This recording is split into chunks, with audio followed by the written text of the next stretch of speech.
Okay, so remember, this is going back, just a quick review to the last lesson, where p hat equals x over n. Now, x representing what you're looking for, or the number of successes. For example, if you're flipping a coin and you wanted to count how many times you got heads, then the x would represent how many times you got a head. And the n would be the total number of times that you flipped the coin. Okay. Question number 2.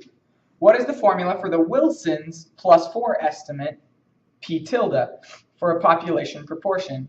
Explain what each variable stands for in your formula. Okay, so this is very similar to our p hat with a little bit extra. So they call it p tilde equals x plus 2 divided by,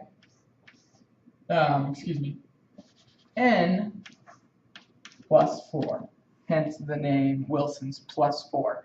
Okay, so they still represent the same thing. X is the number of successes, so the number of heads that are flipped. N is still the total number of times that you flipped the coin. And then you add 4 to the bottom and add 2 to the top. Question 3. What is the formula for the +4 confidence interval for one proportion? Okay, so in this case, we start with our p tilde, which remember is the +4, so you add x plus 2 divided by n plus 4. And then we're going to plus or minus. Remember, left, the minus sign goes on, when you do the minus, it goes on the left, and when you do the plus, it goes on the right.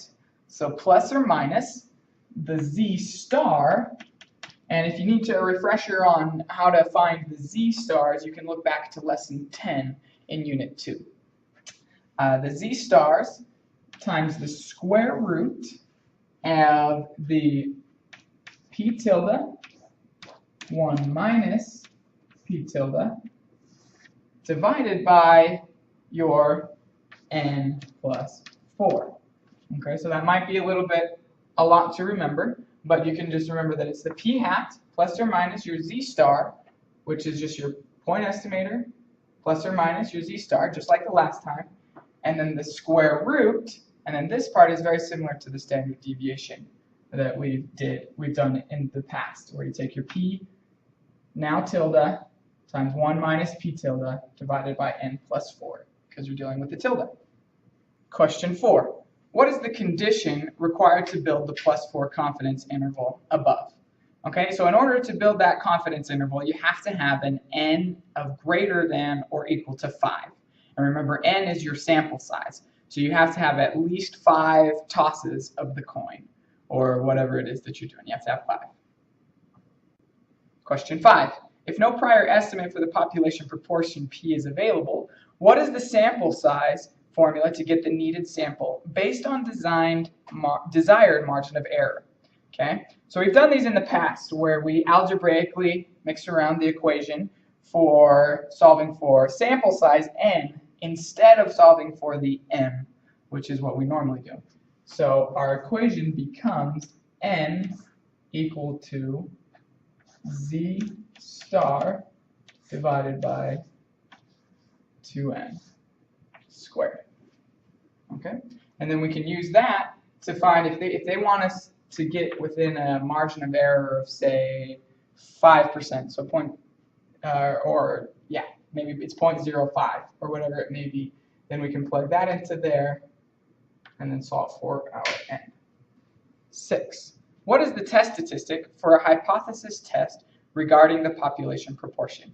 Okay, so here we're going to be using the z-score again, and here is our formula. So we have a z equal, and then just like in the past, we're going to take our value minus our mean. That's the general equation.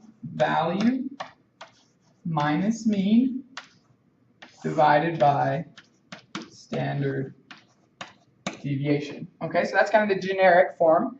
And now we can look at how that applies to this question. So in this case, we're going to take our value, p tilde, from our sample, which is the +4 proportion, minus our population, which is just the regular p, divided by the standard deviation, which is what we have solved for before, which is the square root of p, 1 minus p, divided by n. And that's all included in the square root.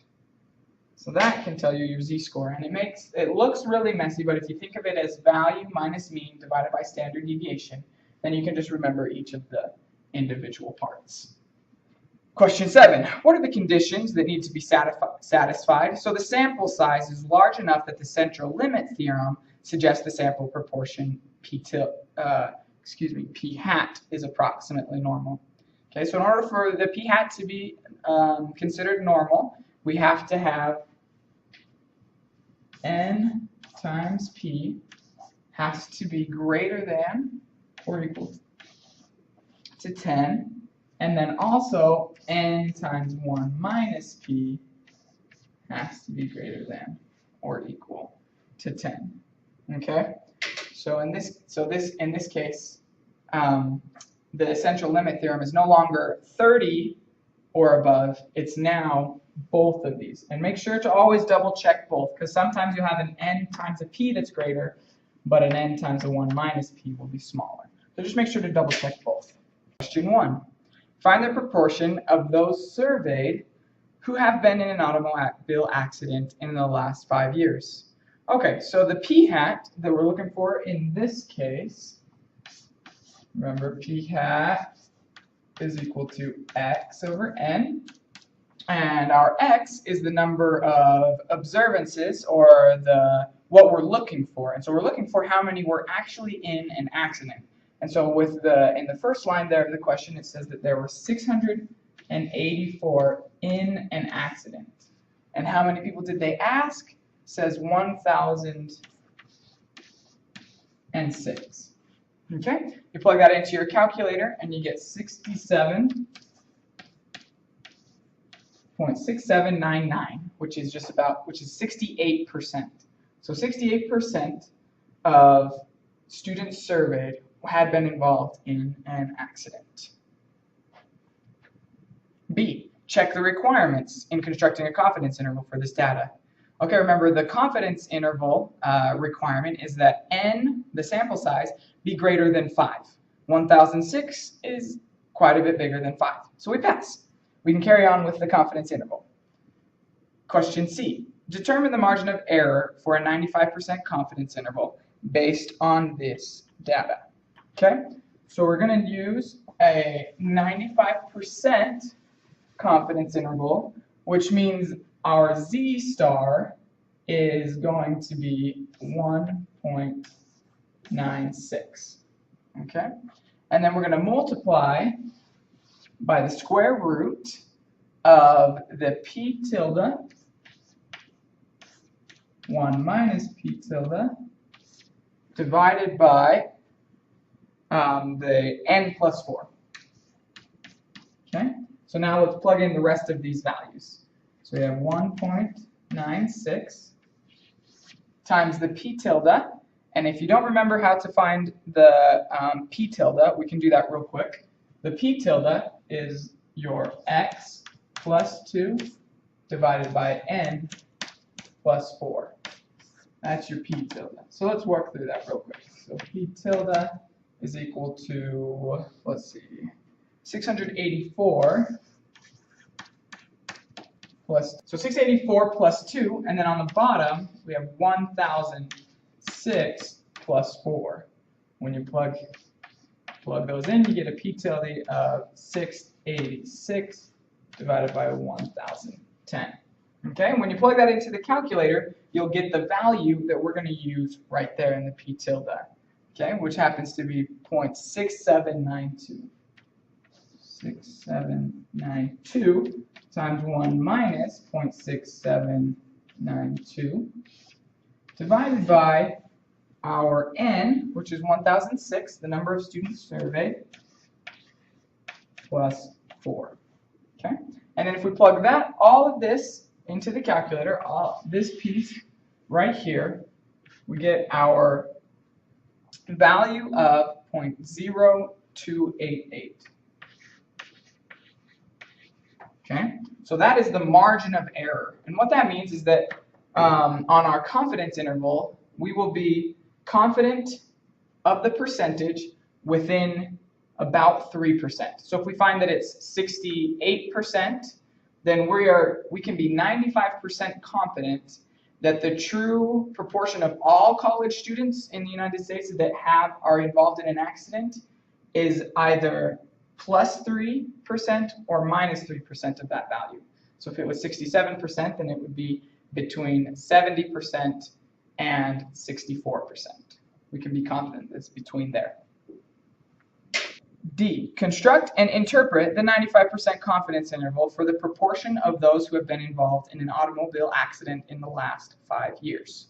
Okay, so this time we're going to take this number right here, which is our margin of error, and we are going to add and subtract it to our p tilde. Okay, so we're going to take our p tilde minus our m and our p tilde plus m.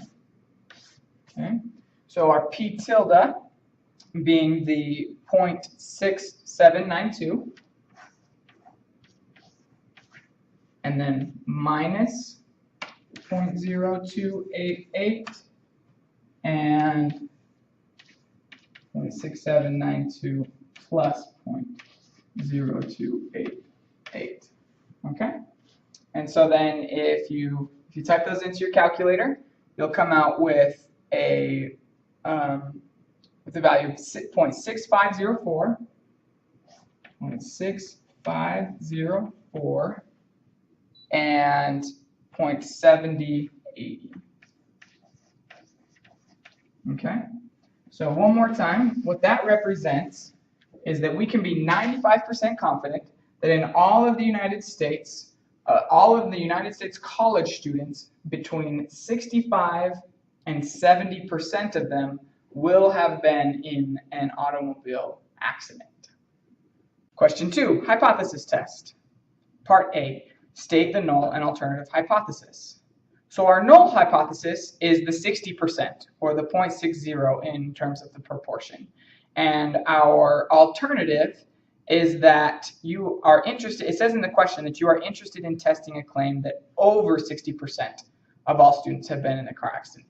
So that key term there, over, is what gives you the hint as to knowing that it will be a greater than symbol for the alternative hypothesis. This is going to be a one-tailed hypothesis test. Part B, compute the test statistic. Okay, in order to compute the test statistic, we are going to use our z-score formula, which is given. That's something that we already practiced in part 1. So if you need to review that, go ahead and go back to part 1 to review that. But we'll just run through the numbers right here. So we have our z equal to our value, which is the p tilde, which is 0.6799, minus the mean, which is what we're basing it on, which is the 60% from the question. And then we're going to divide by the standard deviation, which is kind of the longer equation, which is your square root of your p. Remember, it's the population proportion.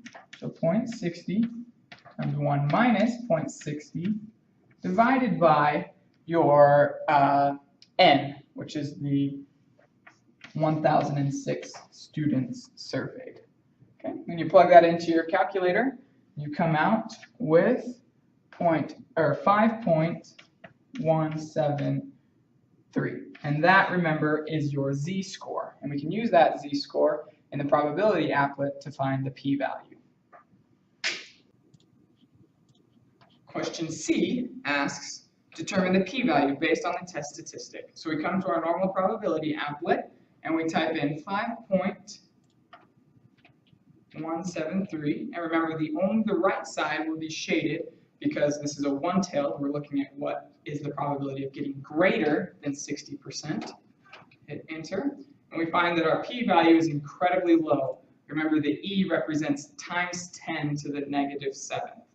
So there's 0.00000001. Very small p-value. Part D. What decision do you make based on the null hypothesis? Part D. What decision do you make about the null hypothesis? We reject the null hypothesis. The p-value is extremely low, with a value of less 0.06 zeros and then 1. It's much smaller than the 0.05 alpha level. And remember, we judge that by if the p is low, we reject the null. Part E, state your conclusion. We have sufficient evidence, the word sufficient because we rejected the null. We have sufficient evidence to conclude that the true proportion of students that have been in a car accident within the last 5 years is greater than 60%, which is just a restatement of the alternative hypothesis.